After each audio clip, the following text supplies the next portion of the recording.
Claro, porque estamos sometidos a tribunales, que es la condición bajo la cual se suscriben los tratados, pero acá existe una situación que no estamos tomando en cuenta, que es que el tratado no ha sido ratificado por el Congreso y la Constitución exige que los tratados se ratifiquen por el Congreso.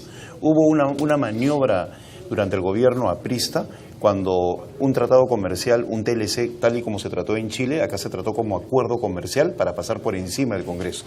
Y lamentablemente los representantes claudicaron del ejercicio soberano, como bien señala Manuel, y no se discutió el tema, y ni siquiera se conoce el texto completo de lo que es el acuerdo comercial con Chile.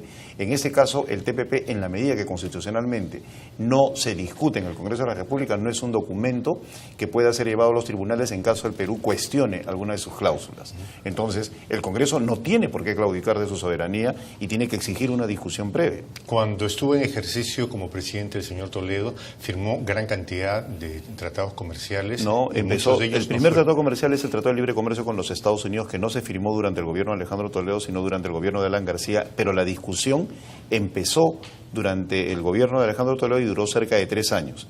Y luego ya se suscribió durante el gobierno de Alan García. Es en el gobierno de Alan García donde se suscriben alrededor de 16 tratados de libre comercio. Yo creo que los tratados de libre comercio no son el problema, porque son un instrumento. El problema es cómo los negociamos. Los tratados de libre comercio han permitido que nuestras exportaciones pasen de un promedio de 8.000 millones de dólares a cerca de 43.000 millones de dólares en los últimos años. Inclusive si ahora hay un bajón es por los commodities y ha generado una gran cantidad de puestos de trabajo.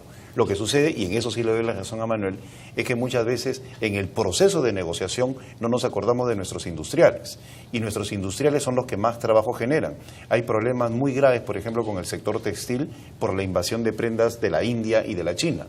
Entonces, todo ese emporio textilero peruano que se generó sobre la base de inversión de capitales propios ha perdido ante productos que ingresan con dumping, infravalorados y que no tienen la calidad de las prendas peruanas. Entonces, el instrumento está bien, pero el proceso de negociación es el que tiene que hacerse en términos estratégicos, cuáles son los objetivos del país y de qué manera nosotros podemos, sin llegar a una protección, fomentar el capital